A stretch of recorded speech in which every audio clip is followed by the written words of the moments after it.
Okay, let's go. Bring it. You don't look like a kid. You look like you touched them.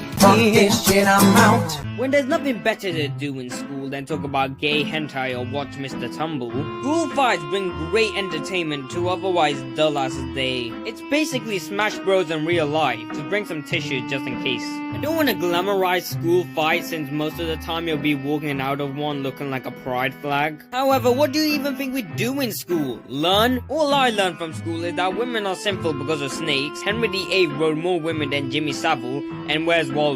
He got deported. It's way more affordable than cashing in your wife just to see two Care Bears hug.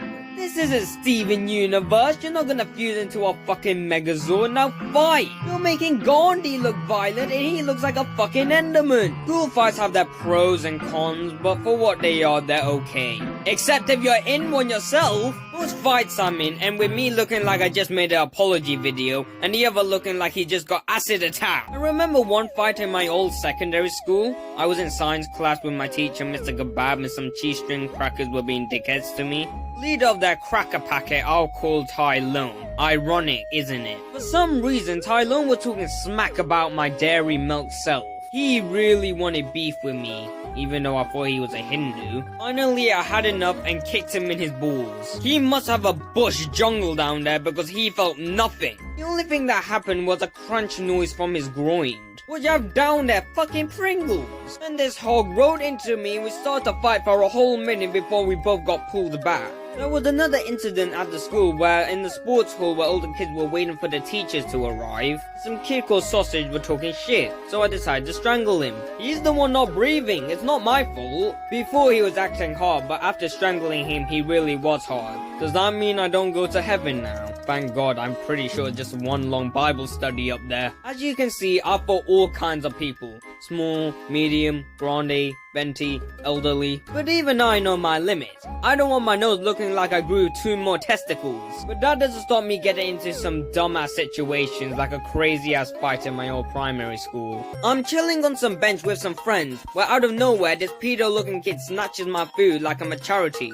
you make-a-wish kid. So I kindly ask for my lunch back. Give my fucking lunch back, you fat McFlurry! You really want to go back to the country where you had to shit in a hole again, right? Next second you know, I'm stuck in a cult circle of emos with a raging homosexual staring at my Freddo bar. As I was regretting my life choices, why was I born brown? Then the pedo charges at me. I was gonna hide in my turban like a turtle, however, I decided to use my other hand, which wasn't for wiping, to scam the sucker. So I squirted some water in his eyes and dashed off like a refugee. I was surprised there was no sirens in the background. I decided to hide in the forest behind the football court so the pedo patrol wouldn't find my burnt banana bread ass. To survive, I had to eat the leaves, the grass, the natives. As soon as I saw my mother's car pull up, I decided to make a mad dash for it. I don't know why my teacher didn't bother searching for me. She was probably too busy playing with the janitor. First time I saw her, she looked like a pencil, but 7 months later, she became half camel with her own gravity. If I'm being honest, I would have cancelled that pre-order. She looked like a fucking cash machine with the amount of chins she had. Well, my little brown life is more important than safe sex. I made it to my mother's car and we rode back in style. After the weekend, everyone forgot about the fight like it was another trend, like Veterans Day. Thankfully, I never saw Cedric dicking me after that. Must have fled the country. The only reason I'm still here in this country is for diversity requirements. Thankfully, I haven't been in the ring in some time, and I want to keep it that way. I want to stay fresh, I don't want to get expired. Still waiting for Martin Luther King to call back, but I'm still alive and I don't think anyone's gonna stop that. Did you get chlamydia again, mother? You forgot to put the stove on! I can see you forgot to put your makeup on as well. Get over here! Where's border control when you need them? Fee, fee, fi, fi, fo, fo, fun. Shrek ain't no average ogre, son. I got a donkey who's wonky and I live in the swamp. If you're feeling this ogre, let me hear you stomp. Say Shrek, Shrek, oh, how'd you get so green? Shrek, Shrek, yo, what's your favorite cuisine? I eat frogs and bugs and dung beetle pie.